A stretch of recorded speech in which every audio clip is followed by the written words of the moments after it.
Assalamualaikum warahmatullahi wabarakatuh. Saudara-saudaraku dari Sabang sampai Merauke dan dari seluruh dunia, kita berjumpa lagi ya dengan saya yang cantik ini. Saya cantik kayak bidadari turun dari dapur. Cantiknya turun dari dapur ya saudara. Nah, sekarang saya tetap akan membahas tentang ilmu ya, ilmu yang dibawa oleh Nabi kita, Nabi Muhammad untuk kita umatnya ya. Kita wajib tahu supaya tidak salah kaprah dalam menjalankan kehidupan ini. Nah, sekarang saya akan membahas tentang waktu tengah malam, waktu yang mustajab untuk kita berdoa kepada Tuhan.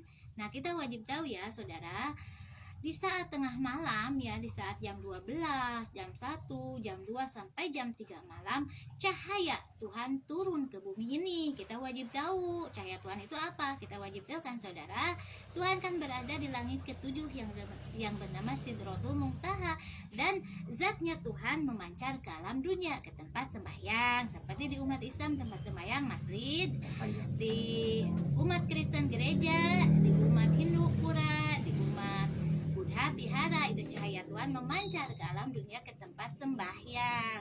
Nah, di rumah juga kan kita sebagai perempuan sembahyang selalu di rumah kan, ada kamar khusus tempat sembahyang.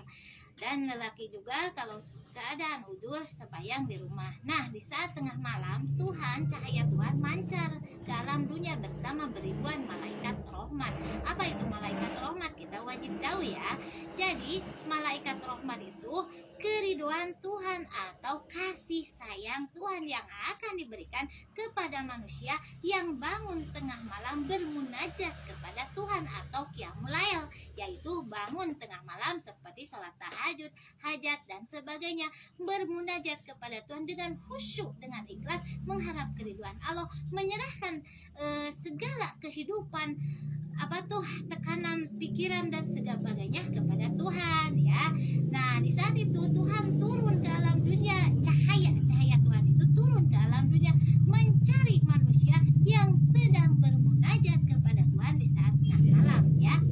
Dan apabila ada manusia yang di saat tengah malam ya, dari jam 12 malam sampai jam 3 malam ada manusia yang sedang bermunajat dengan khusyuk kepada Tuhan sambil berderai air mata, teringat akan dosa, yaitu ingin bertobat kepada Tuhan dengan sesungguh-sungguhnya dan memohon kepada Tuhan dengan segala perlindungan kepada Tuhan. Semua beban kehidupannya kan, manusia semua punya beban kehidupan atau pikiran seperti masalah uang ya, masalah rumah tangga dan sebagainya kan, masalah ada. Dia bermunajat kepada Tuhan, maka Tuhan memberikan rahmat kasih sayang atau ampunannya kepada orang tersebut dan dicap orang tersebut oleh Tuhan ahli surga. Tapi tunggu dulu ya, ahli surga itu yang bagaimana? Kita wajib tahu ya, memang Tuhan akan memberi cap ahli surga kepada orang yang bermunajat di saat tengah malam kepada Tuhan.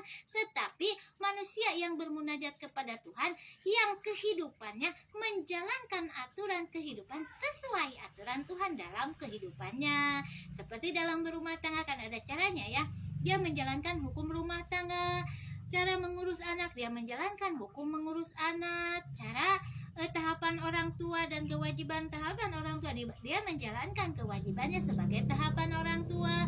Cara pemerintah, dia menjalankan hukum pemerintahan. Cara sebagai hakim, dia menjalankan sebagai pengadilan. Cara sebagai orang yang bertetangga, membangun rumah dan sebagainya, dia menjalankan. Maka di saat manusia itu bangun tengah malam dan bermunajat kepada Tuhan dengan sungguh-sungguh mengharap keriduan Tuhan dengan ikhlas, maka manusia tersebut dicap ahli surga. Begitu ya. Jadi ampunan Tuhan itu langsung kepada manusia itu, dicap oleh Tuhan ahli surga kalau manusia itu menjalankan kehidupan sesuai aturan dari Tuhan.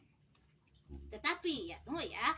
Tetapi walaupun kita selalu bangun tengah malam bermunajat, berderai air mata, tetapi akhlak kita tidak sesuai dengan aturan kehidupan dari Tuhan, walaupun kita bangun setiap malam, tetap tidak akan dicap ahli surga. Makanya kita wajib tahu dulu aturan kehidupan dari Tuhan, supaya kita bangun tengah malam bermunajat kepada Tuhan sampai berderai air mata, langsung oleh Tuhan dicap ahli surga. Maka kita wajib menjalankan aturan ajaran kehidupan dari Tuhan, supaya kita di saat tengah malam bermunajat kepada Tuhan langsung turun cahaya Tuhan dan dicap ahli surga. Begitu ya saudara. Sekian, assalamualaikum warahmatullahi wabarakatuh. Terima kasih untuk pencerahannya.